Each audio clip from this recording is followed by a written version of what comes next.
Meu nome é Flávio, eu sou da empresa Intecno e eu vou explicar para vocês como é que funciona o motor a combustão interna utilizando translúcidos MT-02. Esse equipamento foi especialmente desenvolvido para facilitar a explicação do funcionamento dos motores. Ele possui várias peças transparentes, como bloco, cilindro, e o que não é transparente é aberto, permitindo que você veja o seu funcionamento, como, por exemplo, o comando de válvulas. Eu vou ligar o translúcido para vocês terem uma ideia do que é um motor a combustão interna funcionando.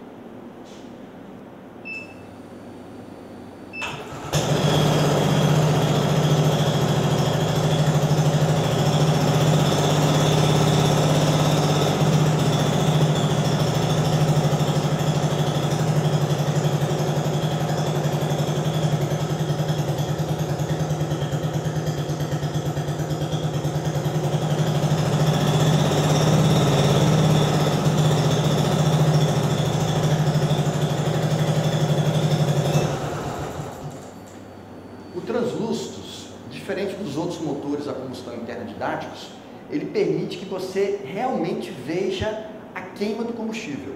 Não é simplesmente um simulador, onde você coloca um motor elétrico fazendo o motor girar e você vê o movimento das peças. O motor a combustão interna, ele é muito parecido com o funcionamento de uma bicicleta. Quando nós estamos andando de bicicleta, a nossa perna fica subindo e descendo. E o movimento de sobe e desce é convertido num movimento rotativo. É assim que uma bicicleta anda. Mas vamos analisar como é que ele está funcionando. Nós temos essa peça aqui, que é o pistão, que ele está ligado nesse eixo, que é o virabrequim, esse eixo azul, através da biela laranja. O movimento alternado do pistão, ele é convertido num movimento rotativo. Então nós temos o pistão subindo e descendo, e esse movimento alternado é convertido num movimento rotativo, né? Agora, como que eu faço esse eixo girar? Basta eu empurrar também o pistão para baixo, né? E como que eu vou fazer isso? Através de um aumento de pressão.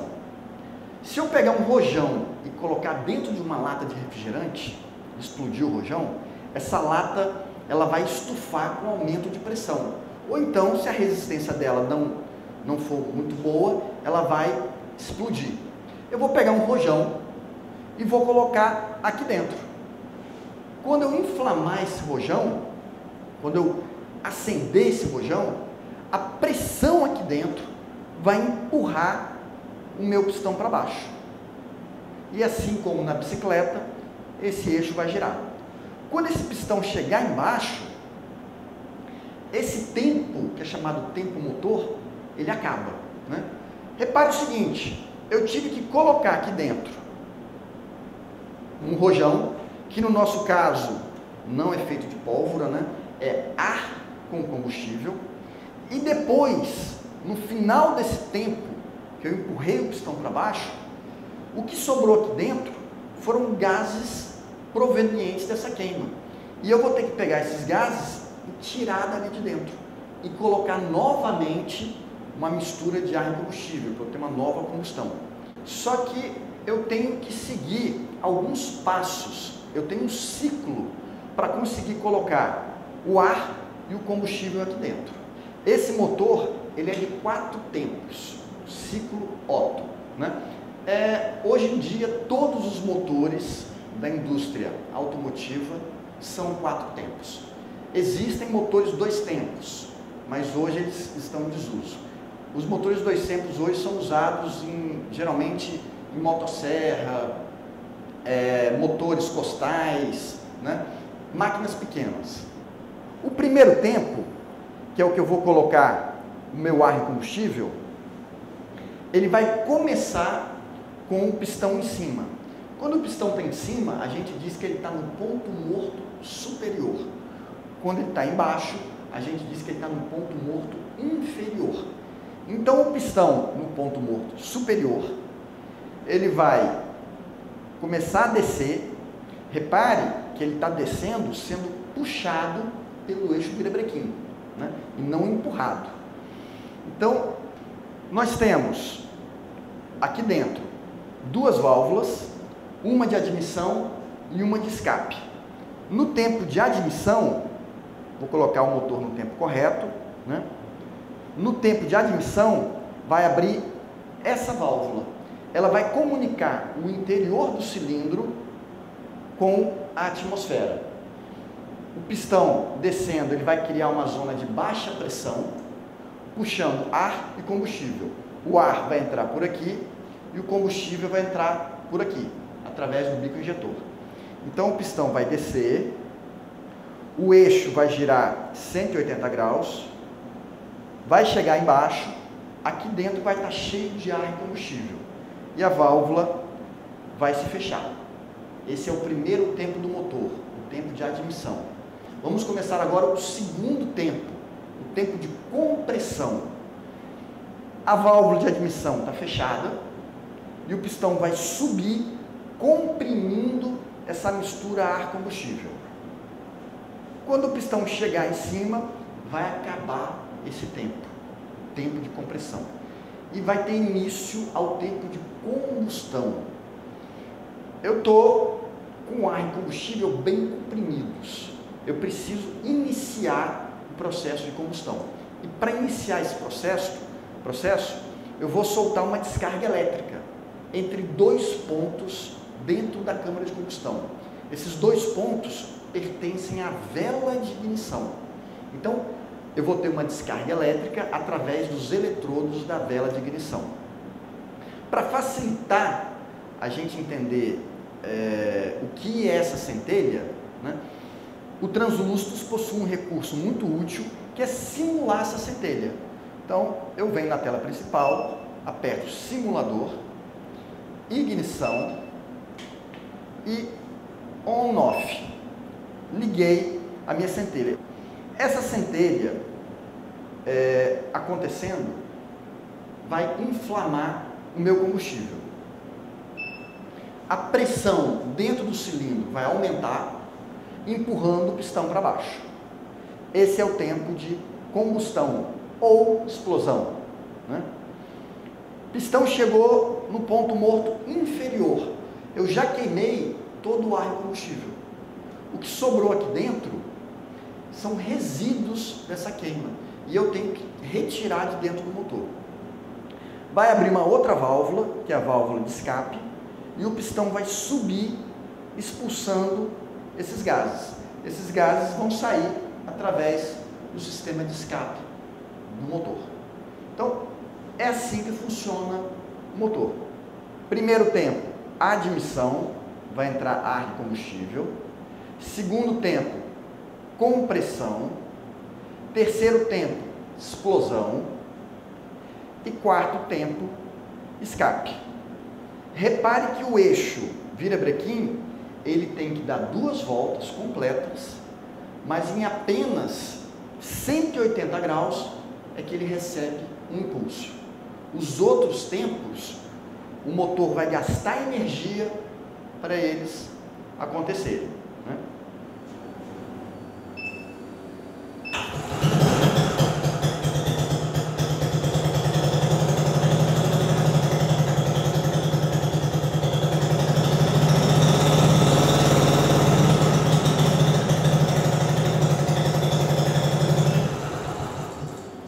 Isso que eu expliquei para vocês, esses 4 tempos, eles acontecem de uma maneira muito rápida. Para vocês terem uma ideia, um motor que estiver funcionando a 3.000 RPM, esse pistão aqui, ele vai subir e descer 50 vezes por segundo. Aqui nós temos os anéis de segmento, é o que vão fazer a vedação da pressão interna do cilindro. Para que o motor possa funcionar, é necessário que ele tenha vários outros sistemas. Um sistema de refrigeração, para tirar o excesso de calor. Um sistema de alimentação, para jogar o ar e combustível. Um sistema de distribuição, para fazer as válvulas abrirem e fecharem no momento correto. Eu vou explicar como funciona cada um desses sistemas. Vamos começar com o sistema de distribuição. O sistema de distribuição é o que vai fazer as válvulas abrirem e fecharem no momento correto. Eu vou retirar o cabo de vela para vocês verem melhor. Aqui em cima eu tenho o eixo comando de válvulas.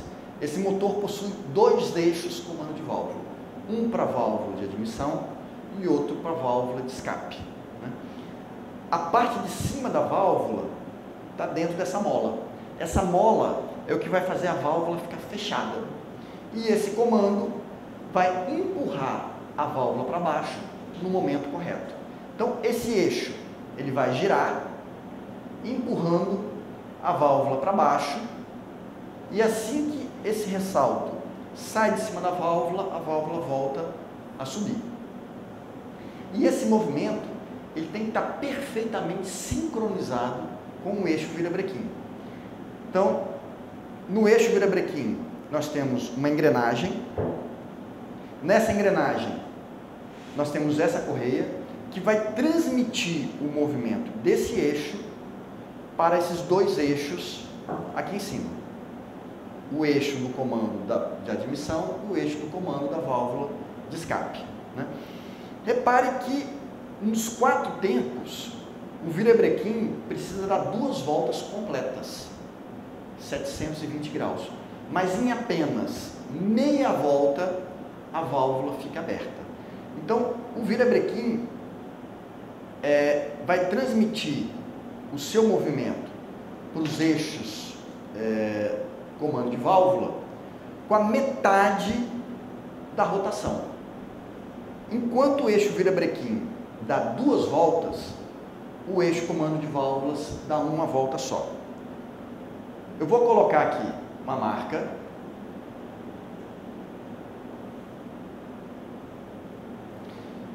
E outra aqui. Vou dar uma volta no meu eixo virabrequim. Repare que o eixo comando de válvulas deu apenas meia volta. Mais uma volta no virabrequim. E o eixo comando de válvulas deu uma volta completa. Então, o eixo comando de válvulas, ele precisa dar uma volta completa, enquanto o eixo virabrequim dá 2 voltas. Porque no ciclo 4 tempos, eu tenho 2 voltas do eixo virabrequim, só que a minha válvula só abre uma vez. Então é assim que funciona o sistema de distribuição. Nós já sabemos como o motor funciona, já sabemos como as válvulas funcionam, né? Agora vamos ver como o combustível entra dentro do motor. Esse motor, ele possui injeção eletrônica. A injeção eletrônica, ela possui uma central eletrônica, é um computador, que é essa peça aqui. E esse módulo, ele vai receber sinal de vários sensores espalhados pelo motor. Sensor de temperatura do ar, sensor de posição da borboleta, é o sensor que vai medir o quanto eu estou acelerando o motor. Sensor do vácuo do coletor, ele possui um tubo ligado no coletor de admissão, que vai informar para o módulo qual é essa pressão interna no coletor de admissão. Sensor de temperatura da água do motor. Sensor de posição do eixo virabrequim. A injeção eletrônica, ela precisa saber aonde esse eixo está. Então esse sensor vai informar para o módulo essa posição. E temos a sonda lambda. Esse sensor vai informar para o módulo o resultado da minha queima, se a mistura estava rica ou pobre. Com esse sensor, o motor pode trabalhar em malha fechada. É como se eu tivesse o tempo todo alguém regulando o motor. Então, todos esses sensores vão informar para o módulo de injeção eletrônica qual é a condição do motor e a quantidade de ar que está entrando. E o módulo vai injetar a quantidade de combustível ideal para aquela condição. O combustível, num carro, ele está armazenado no tanque de combustível. E aqui dentro nós temos uma bomba elétrica de combustível.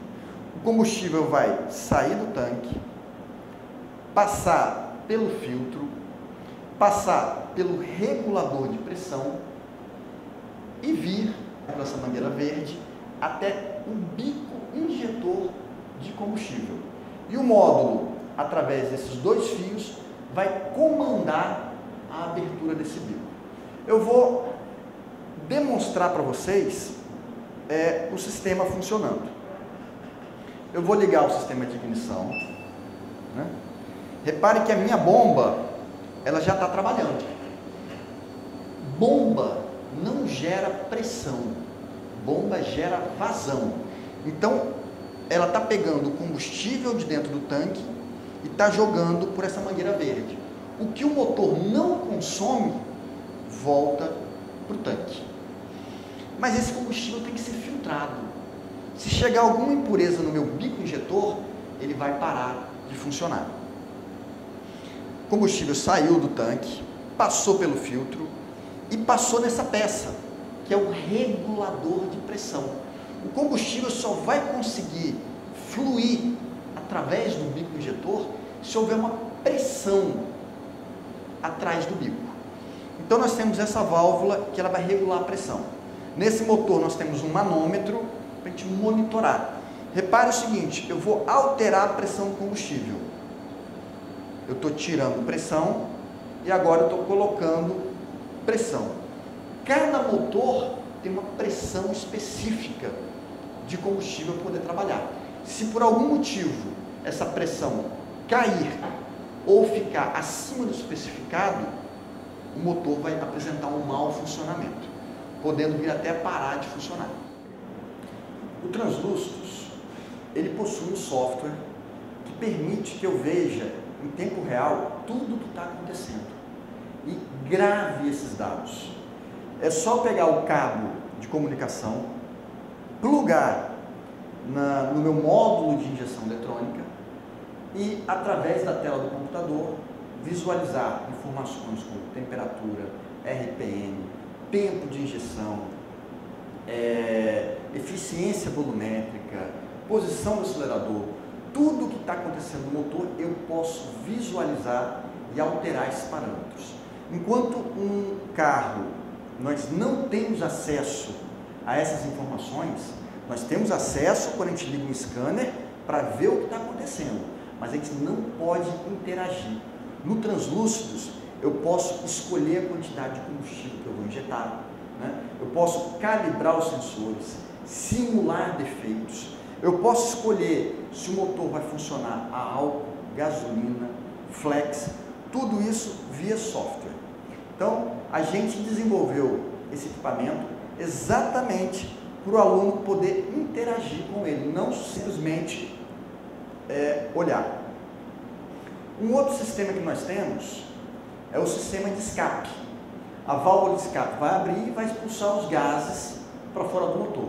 Mas esses gases, eles têm que sair do motor de maneira a não promover um impacto no meio ambiente. Quando a gente diz impacto, a gente também tem que analisar ruído, ondas sonoras. Então aqui nós temos um silencioso. Ele também é transparente, permitindo ver como é um silencioso por dentro. E nós podemos alterar esse silencioso. É só pegar uma chave Allen e retirar o miolo do silencioso através desses dois parafusos.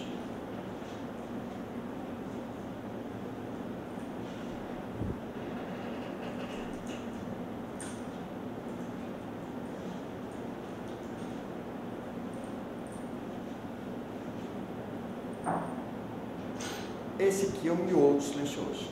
Vamos ligar o motor agora sem silencioso.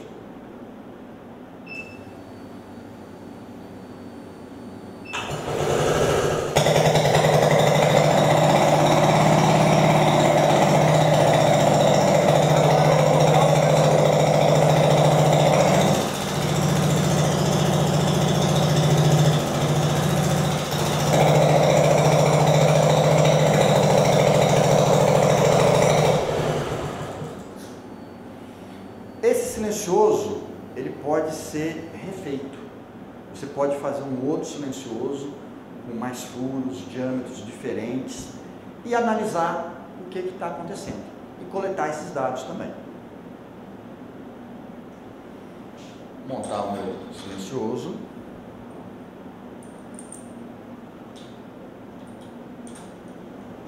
Repare que é muito simples você retirar e colocar novamente o miolo silencioso.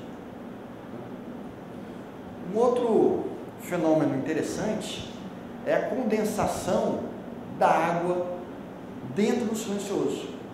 Eu estou funcionando com álcool. O álcool tem água. Quando há o processo de combustão, essa água vai se tornar vapor. Quando ela sair pelo sistema de escape e entrar em contato com a parede do coletor do silencioso, como essa parede ainda está fria, ela vai condensar.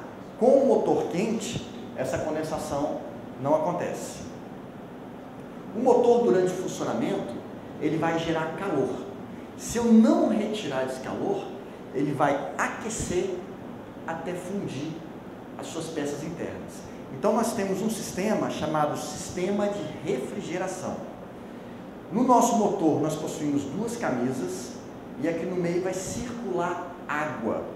A água ela vai entrar por esse tubo azul e vai circular em volta da camisa e do cabeçote. E depois ela vai sair por esse tubo vermelho. Então a água entra fria e sai quente. Essa água que saiu quente do motor, eu preciso resfriá-la para voltar novamente e fechar o ciclo. No translúcidos, nós possuímos um radiador, está aqui atrás, e esse radiador possui dois ventiladores. O ventilador do radiador é o que vai promover a circulação de ar através do radiador, tirando o calor da água. Quem controla esses ventiladores é o módulo de injeção eletrônica. Então, numa situação de defeito, onde o sensor de temperatura do motor parou de funcionar e o módulo não sabe qual é a temperatura do motor, é uma estratégia de emergência ele ligar automaticamente os ventiladores. Vamos analisar. Aqui nós temos o ventilador, eu vou desligar o sensor. Os ventiladores atuaram automaticamente. Em condições normais, eles só vão ser ligados quando o motor estiver quente. Então a água desce por essa tubulação vermelha, vai entrar no radiador quente e vai sair do radiador fria e vai voltar para o motor. Quem vai promover essa circulação do fluido é a bomba d'água. No nosso caso, ela é elétrica. Nos motores convencionais, ela é mecânica acionada por uma correia. Nós já vimos como o motor funciona, como as válvulas abrem e fecham, como eu posso reduzir o ruído do motor através do silencioso. Vimos como funciona o sistema de refrigeração, mas ainda falta uma coisa. Como que eu vou iniciar o meu processo de queima? Eu comentei que uma corrente elétrica vai pular nos eletrodos da vela, gerando uma centelha, né? Agora, para eu ter essa centelha, eu preciso de pelo menos 20.000 volts. A tensão do motor varia entre 15 e 30.000 volts. Mas o motor, ele funciona com 12 volts. Aqui nós temos a bateria de 12 volts, né? Então, como que eu vou pegar esses 12 volts e elevar até em torno de 20.000? Nós temos a bobina de ignição, que é um transformador, que é ela que vai fazer essa elevação. E ela é comandada pelo módulo de injeção. Então, no início do tempo de combustão, o módulo de injeção eletrônica vai mandar um sinal para a bobina e a bobina vai soltar uma centelha. A centelha vai sair da bobina, vai chegar na vela através do cabo de vela, que é esse cabo azul. Repare o seguinte, para a injeção controlar a centelha, ela precisa saber aonde que o eixo está. Ela não pode soltar a centelha quando o eixo estiver embaixo, ou o eixo estiver no meio. Por isso que é muito importante ela saber a posição do eixo, através desse sensor indutivo.